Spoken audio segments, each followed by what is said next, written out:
Surprise dhotis and shirts नाले पूमर दा Puma Majestic Collections Premium Dhotis and Shirts. Honest, வீட்டுக்கு வரியா? உனக்கு ஒன்றும் பிரச்சனை இல்லையா?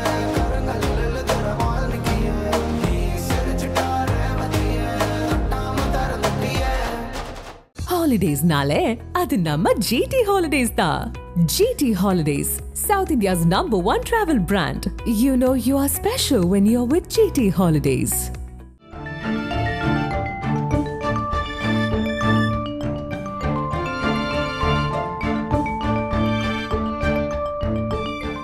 உங்கள் ஜீரண கோளாறுகளுக்கும் வயிற்றெரிச்சலுக்கும் சரியான ஒரு தீர்வு. டூரிங் டாக்கீஸ் ரசிகர்களுக்கு வணக்கம். வாங்க லன்ச் நிகழ்ச்சிக்கு போகலாம்.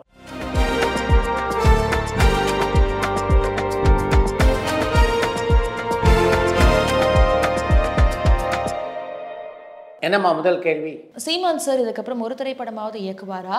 அட்லீஸ்ட் பிரபாகரன் சாரனுடைய பயோகிராஃபியாவது ஒரு திரைப்படமா இயக்கலாமேன்னு கோவை புதுலேருந்து பாபு கேட்டிருக்காங்க. இப்போது சீமானுடைய இலக்கு பயணம் எல்லாமே 2026 தேர்தலை நோக்கி தான் இருக்குது. அதனால் இப்போதைக்கு ஒரு திரைப்படத்தை அவர் இயக்குவதற்கான வாய்ப்புகள் இல்லைன்னு தான் நான் நினைக்கிறேன். இயக்குனர் சங்கர் டைரக்ட் பண்ண ஜீன்ஸ் திரைப்படத்தினுடைய டைலாக்ஸ் எழுதினது உமேஷ் சர்மான்னு ஒரு பெயர் வருமே, அவர் யாருன்னு பாலக்கோட்லேருந்து சங்கர் கேட்டிருக்காங்க. சங்கருடைய இயக்கத்திலே உருவான ஜீன்ஸ் திரைப்படத்தினுடைய தமிழ் பதிப்புக்கு வசனம் எழுதியவர் எழுத்தாளர் சுஜாதா, ஹிந்தி பதிப்புக்கு உமேஷ் சர்மா வசனம் எழுதியிருந்தார். சார், அதிகமாக புதிய பாடகர்களை அறிமுகப்படுத்தினது யாரு? ஏஆர் ரஹ்மான் சாரா, இளையராஜா சாரா அல்லது எம்எஸ்பி ஐயாவான்னு சென்னையிலிருந்து ராமகிருஷ்ணன் கேட்டிருக்காங்க. புதிய பாடல்களை மிக அதிகமாக அறிமுகப்படுத்தியது இளையராஜாவும் ஏஆர் ரஹ்மானும் தான். நடிப்பு அரக்கன் இப்போ பேர் வாங்கிட்டு இருக்க எஸ்ஜே சூர்யா சாரை விட ஒரு மிரட்டலான டைரக்டர்ன்ற எஸ்ஜே சூர்யாவை தான் எனக்கு ரொம்ப பிடிக்கும். அவர் திரும்பவும் படம் டைரக்ட் பண்ணுறதுக்கான வாய்ப்பு இருக்கான்னு இலங்கையிலேருந்து ரியாஸ் கேட்டிருக்காங்க. எஸ்ஜே சூர்யா விரும்பினால் கூட இப்போது ஒரு திரைப்படத்தை இயக்குவதற்கான சூழ்நிலை அவருக்கு அமையாது அப்படின்னு தான் நினைக்கிறேன். அந்த அளவுக்கு திரைப்படம் நடிப்பதற்கான வாய்ப்புகள் அவருக்கு குவிந்து கொண்டிருக்கின்றது. அதில் பல வாய்ப்புகளை அவரும் ஏற்றுக்கொண்டிருக்கிறார். மதகஜ ராஜா திரைப்படத்தினுடைய இந்த வெற்றியை நடிகர் விஷால் சரியா பயன்படுத்தி தரமான திரைப்படங்களை தருவாரா? அண்ட் மதகஜ ராஜா திரைப்படத்தினுடைய இந்த வெற்றி தமிழ் திரைப்படத்துக்கு எந்த அளவுக்கு பயனுள்ளதா இருக்கும்னு கேஜிஎஃப்ல இருந்து லிவிங்ஸ்டன் கேட்டிருக்காங்க. மதகஜ ராஜா படத்துடைய வெற்றியை பயன்படுத்திக் கொண்டு தொடர்ந்து பல நல்ல படங்களையும் வெற்றி படங்களையும் கொடுக்கணும்னு தான் விஷால் இப்போது திட்டமிட்டு கொண்டிருக்கிறார். படத்தில் மட்டும் மக்கள் ரசிக்கின்ற மாதிரி விஷயங்கள் இருந்ததுன்னா எத்தனை ஆண்டுகால தாமதத்தில் ஒரு படம் வெளியானாலும் அந்த படம் வெற்றி பெறும் அப்படின்றத மதகஜ ராஜா நிரூபித்திருக்கிறது. அந்த படத்தினுடைய வெற்றி இருக்கு, அது பல தயாரிப்பாளர்களுக்கு உற்சாகத்தை தந்திருக்கு அப்படின்னு சொல்லலாம். ஏன்னா பல தமிழ் படங்கள் பொருளாதார பிரச்சனைகள் காரணமாக கடந்த சில ஆண்டுகளாக வெளியிட முடியாத ஒரு சூழ்நிலையில் இருக்குது. அது மாதிரி படங்களுக்கெல்லாம் ஒரு புதிய மறுமலர்ச்சி மதகஜ ராஜா படத்தின் வெற்றி கொடுக்கும் அப்படின்னு தான் எல்லோருடைய எதிர்பார்ப்புமாக இருக்கிறது. சியான் விக்ரம் சாரனுடைய மகனான த்ருவ் விக்ரம் இப்போ ஏதாவது திரைப்படங்களை நடிக்கிறாரான்னு கோவை புதுலேருந்து பாபு கேட்டிருக்காங்க. சியான் விக்ரமுடைய மகன் துருவ் விக்ரம் இப்போ மாரி செல்வராண்டி இயக்கத்திலே ஒரு திரைப்படத்திலே நடித்து கொண்டிருக்கிறார். அந்த படத்தினுடைய வெளியீட்டுக்கு பின்னால் தான் அடுத்த படத்தில் நடிப்பதை பற்றி அவர் முடிவெடுப்பார். சூப்பர் ஸ்டார் ரஜினிகாந்த் சார் இயக்குனர் சங்கர் சாரனுடைய ஒரு படப்பிடிப்பின் பொழுது 20 நிமிஷம் பிரேக்கை எக்ஸ்டெண்ட் பண்ணிடக்கூடாதுன்றதுக்காக அவர் நின்றுட்டு இருந்த ரயில் தண்டவாளத்திலே அமர்ந்து சாப்பிட்டாருன்னு இயக்குனர் சங்கர் சார் ஒரு பேட்டியில் குறிப்பிட்டிருப்பாரு. அந்த நிகழ்வு உண்மையானதா? இது எதை காட்டுது? சூப்பர் ஸ்டார் ரஜினிகாந்த் சாரனுடைய தொழில் பக்தி அண்ட் சிம்பிளிசிட்டியை காட்டுதான்னு திருச்சியிலேருந்து ரவிச்சந்திரன் கேட்டிருக்காங்க. நீங்கள் குறிப்பிட்டிருக்கின்ற ரஜினி சங்கர் சம்பந்தப்பட்ட நிகழ்ச்சியை வேறு யாராவது சொல்லி அது உண்மையா அப்படின்னு என்கிட்ட நீங்கள் கேட்டிங்கன்னா அதில் ஓரளவுக்கு பொருள் இருக்கும். இந்த நிகழ்ச்சியை பற்றி குறிப்பிட்டதே சங்கர். அப்படி இருக்கும்போது இதை பற்றி வேறு யார்கிட்ட கேட்டு உறுதிப்படுத்தி கொள்ள முடியும்? ரஜினிகாந்த் விஜயகாந்த் மாதிரி படப்பிடிப்பு தளத்திலே எளிமையாக இருக்கின்ற பல கலைஞர்கள் தமிழ் சினிமாவிலே இருக்கிறார்கள். சமீபத்தில் வெளியான எந்த தமிழ் திரைப்படம் நகைச்சுவையை கண்ணீரோட கலந்து அழுத்தமான திரைக்கதையோட எல்லாரையுமே மெய்மறுக்க செஞ்சதுன்னு ட்ரிப்ளிகேன்லேருந்து தினேஷ் கேட்டிருக்காங்க.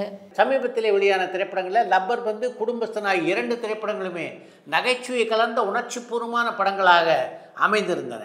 நடிகர்கள் எம்ஜிஆர், சிவாஜி, அசோகன், நம்பியார் இவங்களை வச்சு ஏஐ தொழில்நுட்பத்தின் மூலியமா ஒரு திரைப்படத்தை தயாரிக்கணும்னா யாருக்கிட்ட இருந்து ஒப்புதல் வாங்கணும்னு சென்னையிலிருந்து ராமகிருஷ்ணன் கேட்டிருக்காங்க.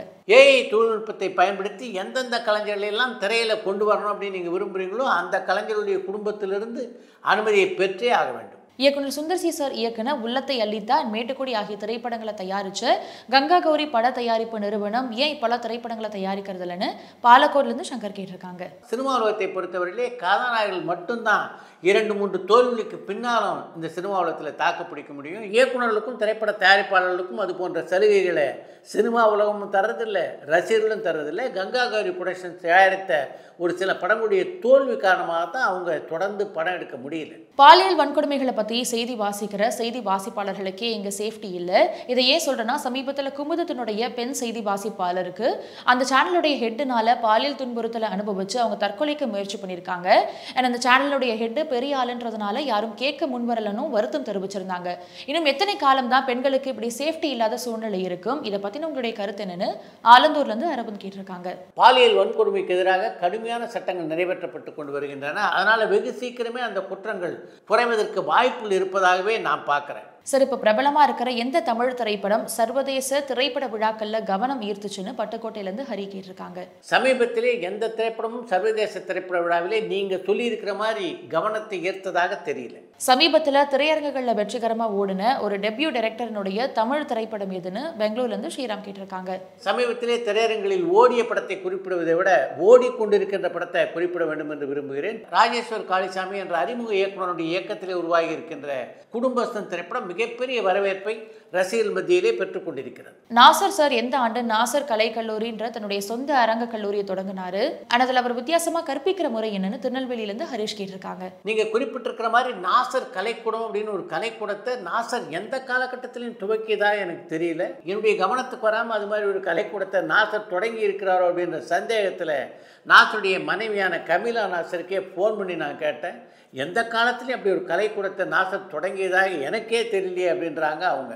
அதனால் அப்படி ஒரு கலைக்கூடத்தை நாசர் தொடங்கி இருக்க வாய்ப்பில்லை என்பதை மட்டும் உங்களுக்கு தெரிவித்துக் கொள்ள விரும்புகிறேன். இயக்குனர் ராஜமௌலி சார் தமிழ் திரைப்படங்களை இயக்குறதுக்கு ஏன் தயங்குறாருன்னு சென்னையிலிருந்து சந்தனகுமார் கேட்டிருக்காங்க. தமிழ் படங்களை இயக்குவதிலே ராஜமௌலிக்கு எந்த தயக்கமும் இல்லை. தெலுங்கு படங்களை இயக்குவதிலே அவர் தொடர்ந்து பிஸியாக இருக்கின்ற காரணத்தினால்தான் தமிழ் படங்கள் அவரால் இயக்க முடியல. Sir, super star Rajinikanth sir எந்த ஒரு ஷூட்டிங் ஸ்பாட்டில் இருந்தாலும் அல்லது எந்த ஒரு வேலையில் இருந்தாலும் கால் மேலே கால் போட்டு அமர்ந்திருக்கும் பொழுது உலக நாயகன் கமல்ஹாசன் சார் கால் பண்ணாருன்னா இவர் காலை இறக்கிட்டு பேசுவாராமே. இது என்ன புதுவிதமான பழக்கமாக இருக்குது? இதை பற்றின தகவல்கள் தெரிஞ்சால் ஷேர் பண்ண முடியுமான்னு திருச்சிராப்பள்ளியிலேருந்து ஞானதேசிகன் கேட்டிருக்காங்க. லிங்கா படத்துடைய படப்பிடிப்பின் போது நடைபெற்ற ஒரு சம்பவத்தை நம்முடைய சாய் விசித்ரா நிகழ்ச்சியில் இளவரசு பகிர்ந்து கொண்டிருந்தார். அதை அடிப்படையாக வைத்து இந்த கேள்வி நீங்கள் கேட்டீங்க அப்படின்னு நினைக்கிறேன். அன்றைக்கு கமல்ஹாசன் ஃபோனில் இருக்கார் அப்படின்னு தெரிஞ்சோடனே கால் மேல் கால் போட்டிருந்த ரஜினி அதை எடுத்துகிட்டு பேசினார் அப்படின்றத இளவரசு குறிப்பிட்டிருந்தார். அதுக்காக கமல்ஹாசன் எப்போ ஃபோன் பண்ணாலும் கால் மேலே கால் போட்டிருந்தால் அதை எடுத்துகிட்டு ரஜினி பேசுவார் என்று பொருள் இல்லை. இயக்குனர் மணிரத்னம் சார் டைரக்ட் பண்ண ரோஜா திரைப்படத்தில் நடிகை மதுபாலாவுக்கு அப்பாவா நடித்த நடிகர் யாருன்னு பாலக்கோட்லேருந்து சங்கர் கேட்டிருக்காங்க. ரோஜா படத்திலே மதுபாலாவின் தந்தையாக நடித்திருந்தவர் நடிகை சீதாவுடைய தந்தையான மோகன் பாபு.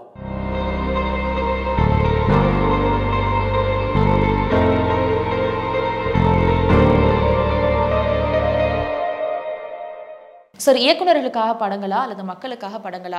இதை நான் ஏன் கேட்குறேன்னா, ஒரு திரைப்படம் நல்லா ஓடுச்சுன்னா இயக்குனரை பாராட்டுறோம், அதே திரைப்படம் சரியாக ஓடலைன்னா மக்களை குறை சொல்கிறோம். இதுக்கு நல்ல விளக்கம் தர முடியுமான்னு கோவைப்புதூர்லேருந்து பாபு கேட்டிருக்காங்க. எந்த ஒரு இயக்குனருமே அவங்களுக்காக படம் எடுக்கிறதுல மக்களுக்காக தான் எடுக்கிறாங்க. ஆனால் அதே சமயத்திலே தாங்கள் உருவாக்குகின்ற படைப்புகள் தங்களுடைய மனதுக்கு நிறைவை தர வேண்டும் அப்படின்னு பெரும்பாலான இயக்குனர்கள் எதிர்பார்ப்பாங்க.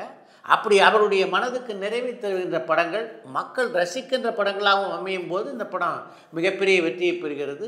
அது இல்லாத போது அந்த படம் தோல்வியை தழுவுகிறது. எந்த படம் தோல்வி அடைந்தாலும் நீங்கள் குறிப்பிட்டிருக்கிற மாதிரி யாரும் மக்களை குறை சொல்கிறதில்லை, சம்பந்தப்பட்ட இயக்குனரை தான் குறை சொல்கிறாங்க. அதுதான் இதுவரைக்கும் வழக்கமாக இருக்குது.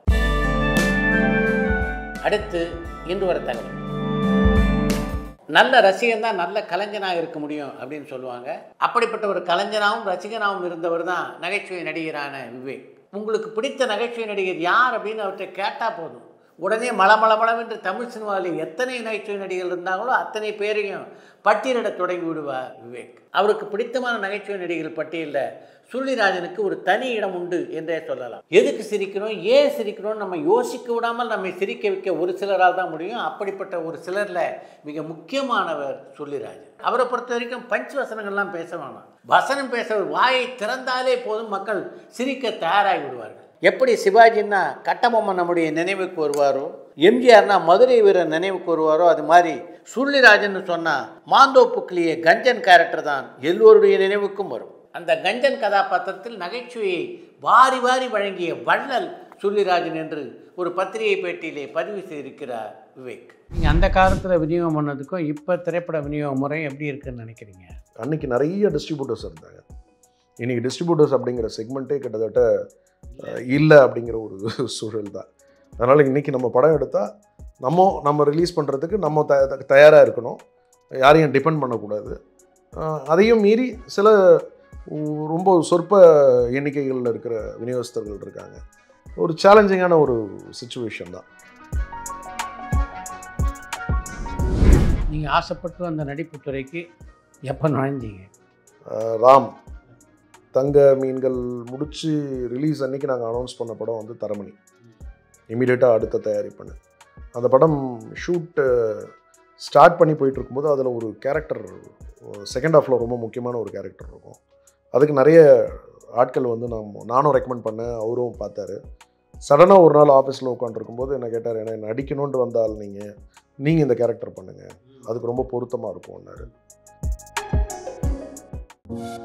பரபரப்பான சினிமா செய்திகள், நட்சத்திரங்களின் பேட்டிகள், சினிமா வரலாறு ஆகியவற்றை பார்க்கவும் படிக்கவும் உங்களுக்கான இணையதளம் tourantalkies.co.